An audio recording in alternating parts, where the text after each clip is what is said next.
Building a reputation with a superstar father who is one of basketball's most notorious names still to this day is a tough ask for Shaquille O'Neal, whose father Shaq hogged the limelight for the best part of 20 years. But now breaking into his own mold, Shaquille O'Neal has pushed the boundaries of his talents and proven some of the naysayers wrong. Today we look at how good is Shaquille O'Neal's son.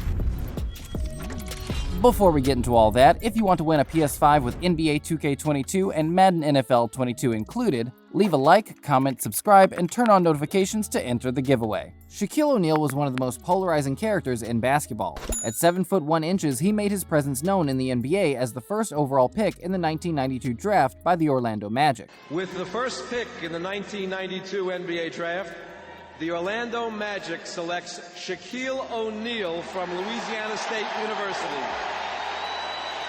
In his first season, he averaged 13.9 rebounds and 23.4 points per game and was named Player of the Week in his first week in the NBA. He was named Rookie of the Year and was the first rookie to be named an All-Star since Michael Jordan in the previous decade. His first triple-double of his career saw him hit monstrous highs of 24 points, 28 rebounds, and 15 blocks. That's right, 28 rebounds.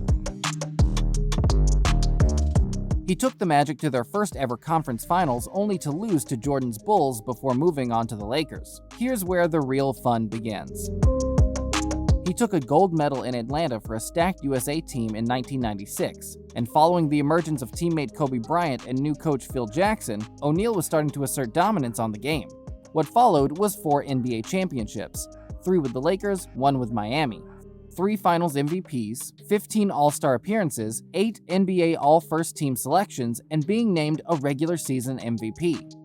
His size and stature took the league by storm for the 2 decades he played the game. His synonymous beef with legend Kobe Bryant took over the sports headlines for the years he was at the Lakers, and even some of the years that followed.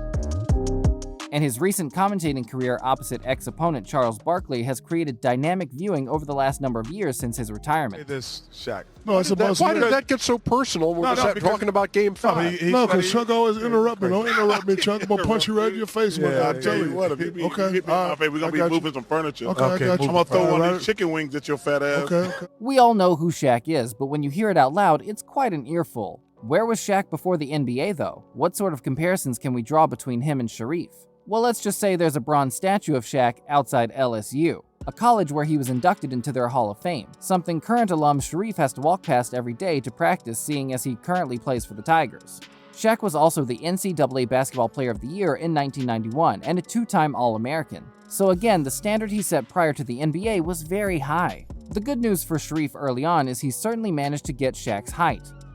At only 13 years old, Shareef began to dunk, and now at 21, he now stands at 6 foot 10 inches. Following what was considered to be a learning year aiding to Shareef's development at Windward School in Los Angeles, he received numerous offers from Baylor, LSU, UCLA, and Kansas State. Playing in a forward position, Shareef's sophomore year saw him increase his point scoring significantly as he would consistently hit 15 to 20 points per game and improved his ball handling, shooting, and defensive skills. After a transfer to Crossroads School in Santa Monica, Shareef continued his largely good scoring percentage again, hitting double figures consistently.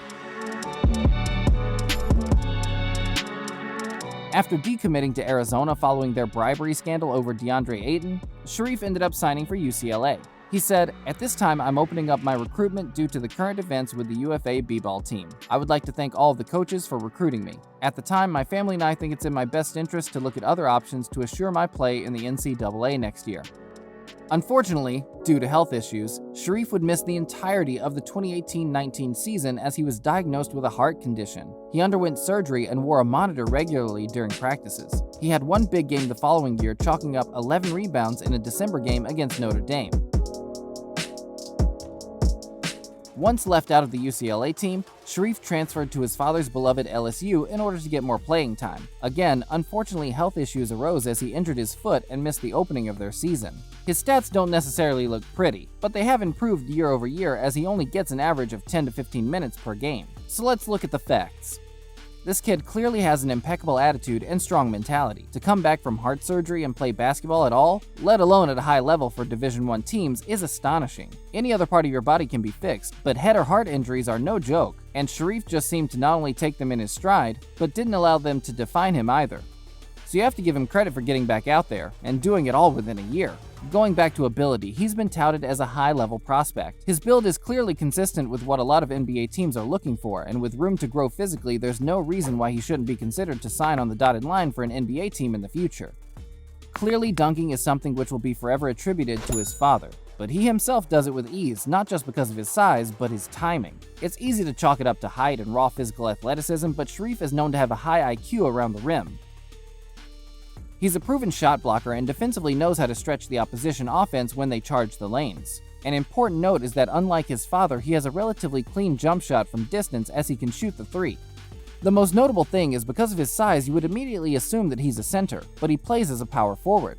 His adaptability has given him a much-needed differentiation from his father, and something else that has set him apart is his free throw shooting. Shaq was a notoriously bad free throw shooter, ending his career with an awful 52.7% from the line. Hack-a-Shaq was a term used for the effective tactical fouling of Shaq in order to slow him down in games. This way they knew he'd only get 1 rather than the most certain 2 points that were inevitable once he faced opponents. Shareef, on the other hand, won't need as much, considering he looks to build a better free throw percentage, seeing as he has a better, more smooth action. Shareef's mobility is another point of contention when it comes to potential. He appears very dynamic and can cut well for his size. Shareef stated that LSU didn't want him to be his dad, but they wanted him to have his own identity, something which is a much discussed topic in reference to a sports person whose parent was a top athlete. The trouble for Shareef is that his father was so dominating, it might be hard to get away from it completely. However, because of the separation in positions and even somewhat styles, it definitely will help progress his own brand forward. Shaq seems to be an excellent father and puts no pressure on his son living up to any impossible expectations of a completely different era. Shareef has overcome enough without having to place any unnecessary pressure on his basketball career, which is kick-started following a very tough couple of years. It's hard to see where his career will go from here, but one thing we know is that LSU seems to have embraced him fully, and an option for NBA Summer League could be on the table next year if he manages to impress this upcoming season. On social media, it's clear to see he works hard and holds a strong mentality with the view of pushing hard next season. There will be room for him to not only improve but add more minutes in what is absolutely a must-breakout year for the power forward. He has the capability and desire to carry on through any adversity. It'll all depend on how he responds to the pressures. Not of his father's legacy, but of what could be a final year in college to show what he's got. The window to impress is small, and if injuries or reduced minutes don't give him the opportunity to get himself valued, then it's hard for him to build stock for the following NBA season. Size and talent are only of use when on display, so for his sake, we hope the LSU system fits for his skill set. With Father Shaq coming out of high school leading his high school team to a 68-1 record over 2 years and helping them win the state championship during his senior year, Shareef hasn't had the same early boost. His dad had comparisons to Kareem Abdul-Jabbar, which at the time was a positive as he not only looked up to him but elected to wear the same jersey. Meanwhile, Shareef is pulling in the opposite direction, trying to be his own man, and thoroughly deserving praise for his efforts on and off the court. Regardless of talent, attitude is something never to be overlooked, and it might be what tips NBA teams in his favor. After all, having a good, grateful player is sometimes better than having an amazing, ungrateful one. Teams nowadays rely on a good locker room mentality and strong leadership on and off the court. They rely on every player to put in equal effort all over the floor. Superstars are important, but an average player with a superstar attitude is not. Shareef is a good prospect with an impeccable attitude, something that can be molded into a great leader one day. No NBA team will overlook that. So if Shareef achieves half of what we think he will this year, then things are looking good for him. How good do you think Shaq's son is? Do you think Shaquille O'Neal will make the NBA?